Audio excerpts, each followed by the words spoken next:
Hello, welcome back, everybody. I'm glad you guys are joining me today. And Kamala Harris and her team was caught in another lie, another huge lie, as they continue to try to keep Kamala away from being interviewed, from sitting down for interviews, from going off script, doing whatever they can in order to continue to hide her away because of the unpopularity of Kamala Harris. She is the most unpopular vice president in current history. She's also was the most unpopular candidate running for president back in 2020, under 5%. She was not winning people over. She is very unlikable, a very unlikable individual, especially when she starts talking, and they got to keep her hidden. Well, finally, one of her spokesmen were on CNN, and CNN actually does some real journalism for a moment and actually calls them out on it, which is fantastic. They need more of this. More people would actually tune in if they were actually going to be fair.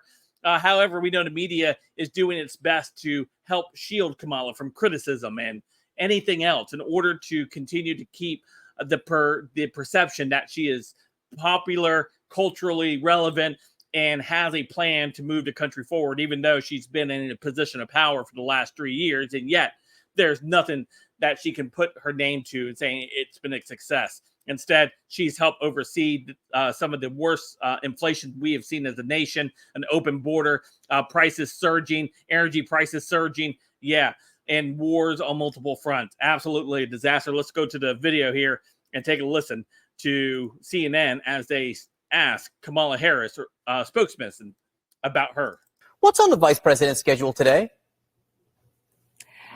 Well, she's traveling and talking to voters and getting her message out there to the American people, something that she's been doing from the very start of this campaign and something that she certainly did when she was President Biden's running mate as vice president. But look, you just mentioned the speech she's going to be giving but that's right. I was asking about today, and I don't think she's got any campaign events on the schedule today, does she? Well, she and Governor Walz have been traveling across the country. They hit nearly every battleground state last week.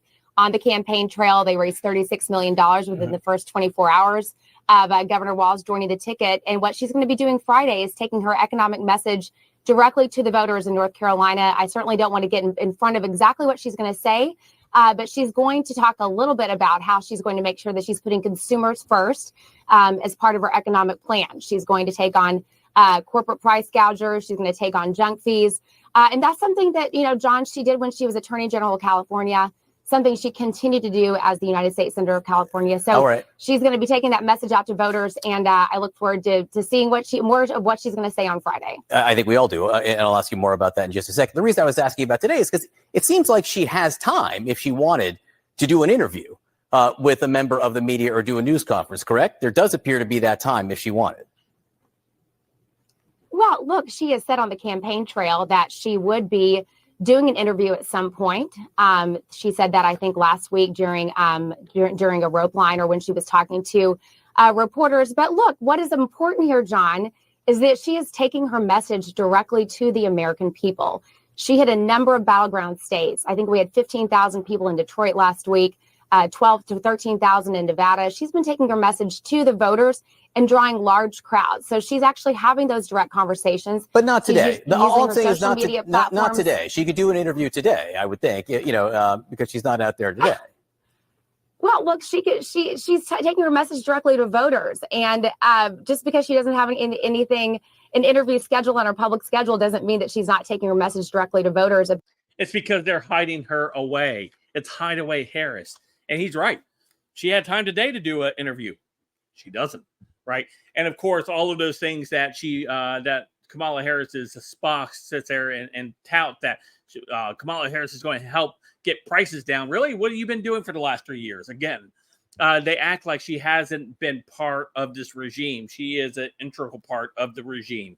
Right. She helped cover up the fact that Joe Biden was not cognitively well to be running a nation. She stood by idly and ensured that nobody would ask questions. Again, she is a vital portion of this regime. Every failure of this regime, which there is many, lie at the feet of Kamala Harris as well.